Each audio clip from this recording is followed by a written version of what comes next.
အားလုံးပဲမင်္ဂလာပါ access blog ကနေပြီးတော့ပြန်လည်ကြိုဆိုလိုက်ပါတယ်ဆိုတော့ဒီနေ့မှာတော့ကျွန်တော်တို့ဒီနေ့ရှိတဲ့ another basic utilities တခုဖြစ်တဲ့ကျွန်တော်တို့ group management ပေါ့နော်ဆိုတော့ group management ကိုကျွန်တော်ဘယ်လိုမျိုး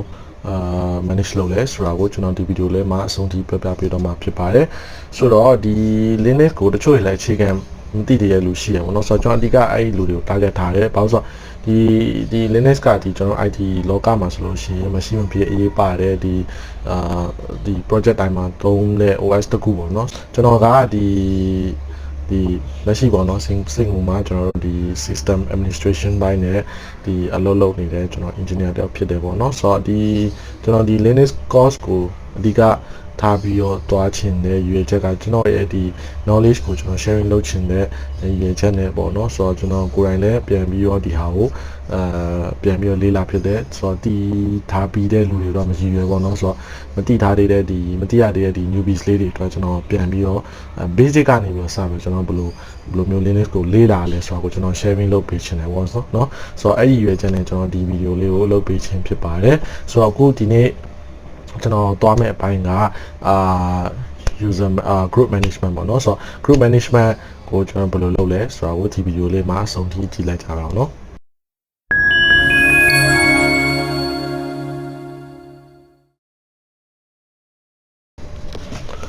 ဆိုတော့ကျွန်တော်ဒီ user group management ကိုမတွားခင်မှာကျွန်တော်မနေ့တုန်းကကျွန်တော်သင်ခဲ့ဟာလေးပြန်ပြီးတော့တဖန် recap ပြန်လုပ်မယ်ပေါ့နော်ဆိုတော့ကျွန်တော်တို့မနေ့တော့ကျွန်တော်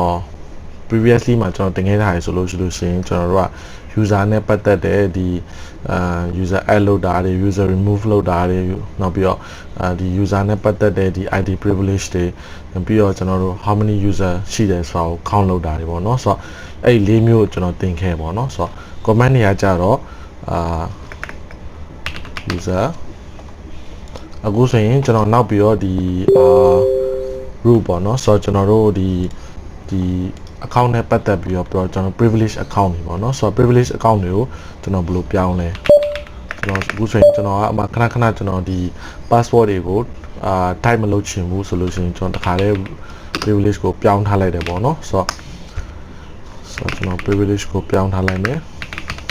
privilege account ဖြစ်သွားပြီဒီမှာဆိုလို့ရှိရင်မြင်တယ်ပေါ့နော်ဒီမှာဆိုတော့ကျွန်တော် root at hein ဆိုလို့ရှိရင်ဒါကျွန်တော်ရဲ့ privilege account ကိုရသွားပြီပေါ့နော် okay ဆိုတော့ကျွန်တော်တို့ဒီမနေ့က comment လေးကိုကျွန်တော်ပြန်နှွှေလိုက်အောင်เนาะဆိုတော့ကျွန်တော်တို့ user နဲ့ပတ်သက်ပြီးတော့ကျွန်တော် user ဘယ်နှယောက်ရှိလဲဆိုတာကိုကျွန်တော်တွားကြည့်မယ် comment က cat etc psswd ပေါ့เนาะဆိုတော့ဒီမှာဆိုလို့ရှိရင်ဒါ list of user ပေါ့เนาะဒါကျွန်တော် total user list ကိုကြည့်ရမယ်ပြီးရင်တခုတည်ထားမှာက system account နဲ့ user account မှာ2မျိုးရှိရယ်ပထမတစ်ခုက system account နဲ့ကျွန်တော် create လုပ်တဲ့ account တွေပေါ့နော်ဆိုတော့အဲ့နှစ်ခုရှိရယ်ဆိုတော့တည်ထားရမယ်ပြီးလို့ရှိရင်နံပါတ်2တစ်ချက်ကကျွန်တော် user ဘယ်လို add လုပ်လဲဆိုတော့ user add ကျွန်တော်တို့မနေ့ကဆိုရင်ကျွန်တော်ကြော်1ဆိုပြီးတော့ add လုပ်ခဲ့တယ်ဆိုရင်အခုဆိုရင်မြင်တဲ့အတိုင်းပဲကျွန်တော် sudo မတောင်းဘူးဆိုတော့ဒါကကျွန်တော် user add လုပ်တဲ့ဟာပြီးတော့ကျွန်တော်လို့စစ်မလဲဆိုတော့ကြော်1ဆိုတာလေးကိုတွေ့လာပြီပေါ့နော်ဆိုတော့ okay ကျွန်တော်ဒီအောင် delete ပြန်လုပ်မလဲဆိုရင် user dl kyaw 1ဒါဆိုရင်ခုန command ကိုကျွန်တော်ပြန်သွားမယ်ဆိုရင်မရှိတော့ဘူး okay ပြီးလို့ရှိရင်ကျွန်တော်တို့ဒီကောင်ကို list ဘယ်လိုလုပ်လဲဆိုတော့ cat etc psswd pipe လုပ်တယ်ဆိုတာက command နှစ်ခုကိုရှင်တွဲပြီး run မယ်ကျွန်တော်ပြင် grab လုပ်မယ်sorry the word count ပေါ့နော် word count dash list ဆိုတော့ 49ရှိတယ်ဆိုတော့ဒါဒီကျွန်တော်ရဲ့လက်ရှိ current user account ပေါ့နော် okay ကျွန်တော်တို့ကဒီနေ့မှာကျွန်တော်တို့တွားမယ်ဒီ course ကကြတော့ကျွန်တော်တို့က group user ကနေပြီးတော့ကျွန်တော်တို့ group management တွေတွားမယ်ဒီ group management ရဲ့ intention ကဘာလဲဆိုတော့ကျွန်တော်တို့က organization ကြီးမှာအလုပ်လုပ်တယ်ဥပမာကျွန်တော်တို့ company ဆိုရင်ဒါဝန်ထမ်းပေါင်းတောင်းနဲ့ချီပြီးရှိရပေါ့နော်ဆိုတော့အဲ့မှာဆိုလို့ရှိရင်ကျွန်တော်တို့ကဥပမာဒီ user management လုပ်တဲ့ခါကျလို့ရှိရင်ဒီတခုချင်းစီတိုင်းမှာသူက privilege တွေမတူကြဘူးဥပမာ like HR department မှာ HR department တော့က HR department ရဲ့ဒီသူ့လောက်ရမယ့် folder access တွေ file access တွေတည်တံ့ရှိတယ် admin ဆိုရင် admin အတွက်တည်တံ့ရှိတယ်ဥပမာကျွန်တော်တို့ကဒီ security တမား security သုံးတဲ့ account တည်တံ့ရှိတယ်ဆိုတော့ကျွန်တော်က account တစ်ခုချင်းစီတိုင်းမှာသူ့ရဲ့သုံးရမယ့် folder တွေရှိဆိုတော့ကျွန်တော်တို့ကအဲ့ဒီဟာတွေကိုတစ်ခုချင်းစီတွားပြီးတော့လိုက်လုပ်မယ်ဆိုရင်ကျွန်တော်တို့ကဒီ group တွေကိုလိုက်ပြီးတော့မထည့်ပါဘူးဆိုလို့ရှိရင်ကျွန်တော်ဒီ account ကဒီအတွက်ဒီ account ကဟိုအတွက်ဆိုရင်တစ်ခုချင်းစီလုပ်မယ်ဆိုမပြီးတော့ဘူးဆိုတော့ကျွန်တော်တို့ကဘယ်လိုလုပ်ထားလဲလေဆိုတော့အဲ့ဒီပုံမှာအဲ့လိုမျိုးမရှိရလေအောင်ကျွန်တော်တို့က group ဆိုပြီးတော့တစ်ခုတီးတန်းနေဖွဲ့လာလိုက်တယ်ဥပမာဘာ department ဆိုဘာ department ဘာ engineer role ဆိုတော့မှာကျွန်တော် system admin တမားဆို system admin တမားsecurity တမား security တမားနောက်ပြီးDevOps တမား DevOps တမားပေါ့နော်ဆိုတော့ database တမား database တမားဆိုတော့အဲ့လူတွေအတွက်ကိုတီးတန်းကျွန်တော်တို့ privilege တွေပေးထားလေးရှိတယ်ပေါ့နော်ဆိုတော့အဲ့ဒီပုံမှာမူတည်ပြီးတော့ကျွန်တော်တို့ group ဆိုတာရောပေါ်လာပေါ့နော်ဆိုတော့မနေ့တော့ကျွန်တော်ပြောရအောင်ပြန်ဆက်မယ်ဆိုတော့ group မှာဆိုလို့ရှိရင်ဒီမှာဆိုလို့ရှိရင်ကျွန်တော်တို့ဒီကျွန်တော်စ create လုပ်တယ်ဆိုရင်ဒီ1000ကနေစပြီးတော့ကျွန်တော်တို့ create လုပ်တဲ့ user group ပေါ့နော်ဆိုတော့ဒီပထမဆုံးဟာ user ID ဒီဒုတိယဟာ group ID ကျွန်တော်တို့အဲ့အောင်ထင်နိုင်မြင်သာရှိအောင်ကျွန်တော်ဘယ်လိုပြရမလဲ Okay ကျွန်တော်ပထမဆုံးရှင်းပြချင်တာကတော့ group ID နဲ့ user ID နဲ့အကြောင်းပေါ့နော်ဆိုတော့ဒီဟာကိုကျွန်တော်ထင်နိုင်မြင်သာပြရမယ်ဆိုလို့ရှိရင်ကျွန်တော်ကဥပမာဒါလက်ရှိကျွန်တော် root ရဲ့ home directory ပေါ့နော်ဆိုတော့ကျွန်တော်ဒါ exit လုပ်လိုက်မယ်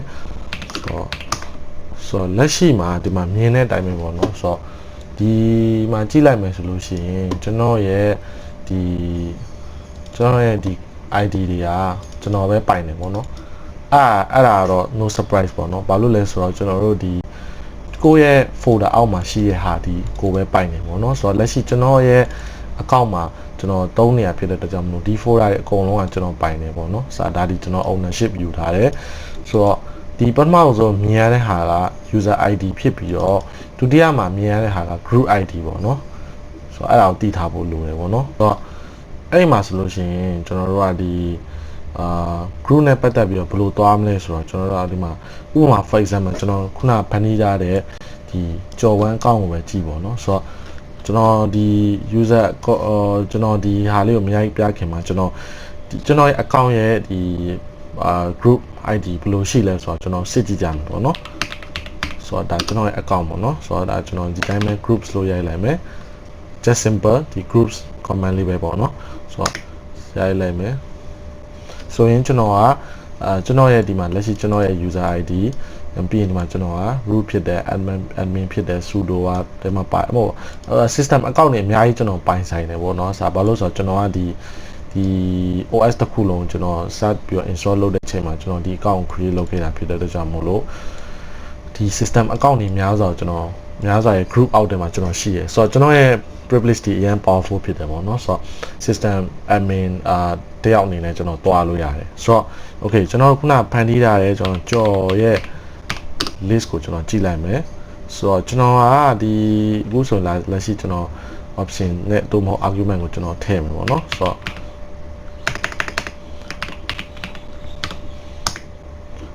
ကြော်ဝမ်းဆွဲအောင်မှာတော့ကြော်ဝမ်း group တစ်ခုပဲရှိရပေါ့နော်ဆိုတော့အဲ့လေးကိုမြင်ရမယ်ပေါ့နော်ဒါလက်ရှိကျွန်တော် group ကိုဘယ်လိုချက်လဲဆိုတာဒီလိုပါဆိုဟုတ်ပြီကျွန်တော်တို့ကဒီမှာဆိုလို့ရှိရင်group ရဲ့ ID တွေပေါ့နော်ဆိုတော့ group ရဲ့ ID တွေကိုကျွန်တော်ဘယ်လို check လဲဘယ်လို check လုပ်လဲပေါ့နော်သူဒီ particular group တစ်ခုရဲ့ရှိရဲ့ဒီသူ့ရဲ့ ID နဲ့သူ့ရဲ့ name ကိုဘယ်လို check လုပ်မလဲ Linux မှာရှင်းပါတယ် etc အောက်ကgroup ပေါ့နော်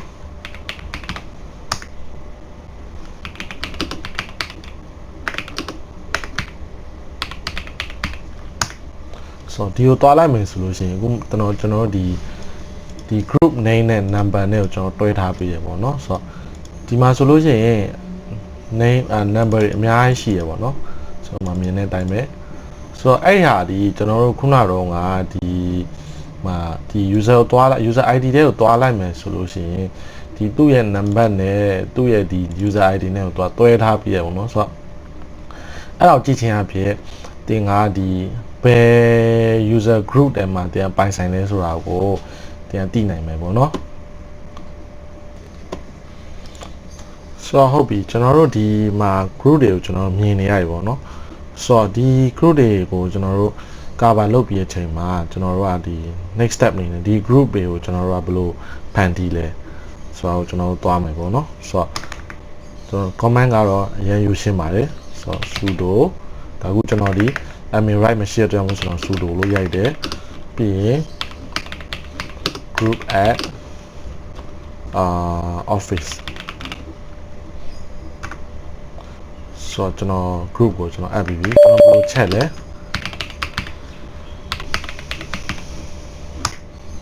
oh shit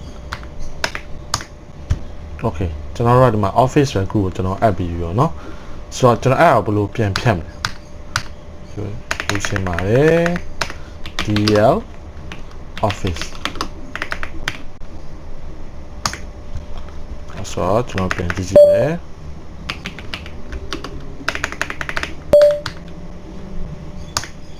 ဆိုတော့မရှိတော့ဘောเนาะဆိုတော့ဒါကကျွန်တော်တို့ဒီ group add လောက်တာရယ် group remove လောက်တာရယ်ပေါ့เนาะဆိုတော့ကျွန်တော် organization တွေမှာဆိုလို့ရှိရင်ဥမာကျွန်တော်တို့ကဒီ user တွေကိုဒီ group ထဲမှာသတ်မှတ်ထားပြီးလို့ရှိရင် office ဆိုရင် office တမှာအတွက်ကျွန်တော်တို့ကဒီ user ID လေးတွေကိုကျွန်တော် office ရဲ့ list out ထဲမှာကျွန်တော်သွားမယ်ပြီးရင်သူ့ရဲ့အတိုင်းကိုကျွန်တော် folder တွေကို privilege ပေးလိုက်မယ်ဆိုလို့ရှိရင်ကျွန်တော်တို့ကဒီ user ဒီ group အောက်မှာရှိတဲ့ဒီ user list တွေအကုန်လုံးကဒီ particular folder ကိုပဲကျွန်တော်တို့ access လုပ်လို့ရမှာဖြစ်ပါတယ်ဆိုတော့သူကတခြားအဲ့ရနေပြီးမှတခြား privilege ကိုသူရမှာမဟုတ်ဘူးเนาะဆိုတော့အဲ့အလေးကိုကျွန်တော်တို့ account management လုပ်တဲ့အခါမှာအရန်ကိုအဆင်ပြေစေပြီးတော့အချိန်ကုန်တက်တာစေပါတယ်ဆိုတော့ okay ကျွန်တော်ဒီ group တွေပေါ့เนาะဆိုတော့ကျွန်တော်ဒီခုနဒီjoin topic တွေမှာ cover လုပ်လို့ပြီးပြီဆိုတော့ကျွန်တော်ဒီ group တွေကိုဘယ်လိုဖန်တီးရလဲဘယ်လို remove လုပ်ရလဲဆိုတော့ကျွန်တော်ခုနပြောပြခဲ့ပေါ့เนาะဆိုတော့ကျွန်တော်ဒီတစ်ခေါက်မှာလည်းကျွန်တော်ဒီ group တွေကိုဖန်တီးပြီး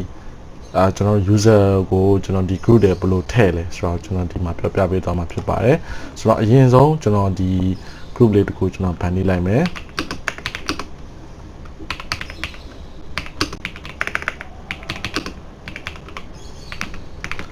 adminဆိုတော့ကျွန်တော် cat ကိုသွားမယ်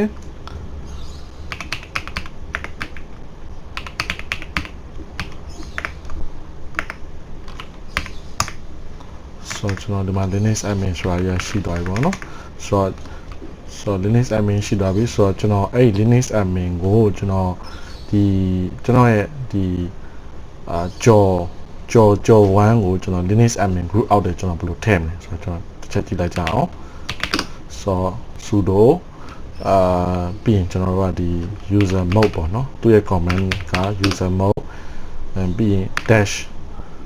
ဆိုကျွန်တော် argument ထည့်ကြမယ်ပေါ့နော် argument ထည့်မယ်ထည့်ဖို့အတွက်ကျွန်တော်တို့ဒီထည့်ရမယ့်ဟိုကargument ကကြတော့ if a is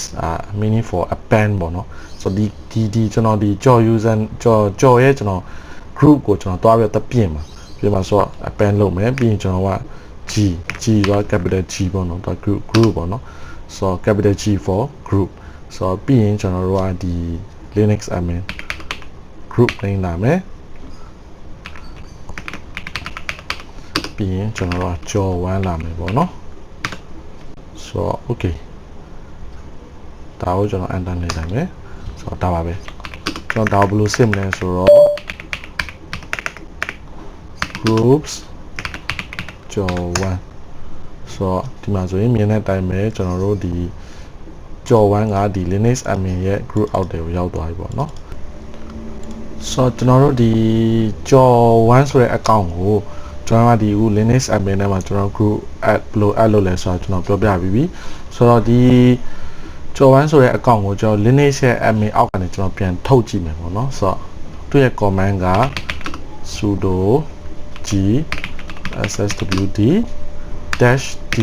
ဒီဆိုတာ delete တော့မဟုတ်ပါเนาะဆိုရသူ့ရဲ့ဒီ -d ဆိုတဲ့အဓိပ္ပာယ်ကကြတော့သူကဒီ user ကိုဒီ group တွေအောက်ကနေပြီးတော့ဆွဲထုတ်မယ်ဆိုတဲ့အဓိပ္ပာယ်ပေါ့เนาะဆိုတော့ဒီမှာကြတော့ကျွန်တော် reverse ပြန်ဖြစ်သွားတယ်ဘယ်သူ့ကိုထုတ်ချင်တာလဲဆိုတော့ကျွန်တော်ကြော်ကိုထုတ်ချင်တာ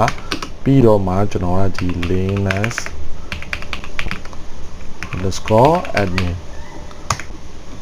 ဆိုဒီမှာမြင်တဲ့အတိုင်းပဲ removing ထွက်သွားပြီဆိုတော့ကျွန်တော်တို့ပြန်စစ်မယ်ကျော်1ဆိုတော့မရှိတော့ဘူးเนาะကျွန်တော်ဒီနေ့ပြပြသွားမယ့်ဗီဒီယိုကတော့ဒီလောက်ပါပဲဆိုတော့ကျွန်တော်ဒါလေးကိုပြန်ပြီး recap ပြန်လုပ်ရမယ်ဆိုလို့ရှိရင်ကျွန်တော်ခုနပြပြသွားတဲ့အကြောင်းအရာတွေကဒီ user group ကိုဘယ်လိုဖန်တီးလဲဘယ်လို remove လုပ်လဲပြီးရင်ဒီ user တွေရဲ့ group အကြောင်းတွေပြီးတော့ဒီ group ရဲ့အသုံးဝင်ပုံတွေပေါ့เนาะဆိုတော့ကျွန်တော်ဒီ comment လေးတွေကိုကျွန်တော်ပြန်ပြပြသွားပေးမယ်နောက်တစ်ပတ်ဗီဒီယိုမှာကျွန်တော်ပြန်ထည့်ပြီးတော့ပြပြသွားပေးမယ် hope you guys enjoy the video andလုပ်ငန်းခွင်တွေမှာလည်းအသုံးဝင်ပြီးတော့အဆင်ပြေနိုင်ကြပါစေအားလုံးပဲကျေးဇူးများတင်ပါတယ်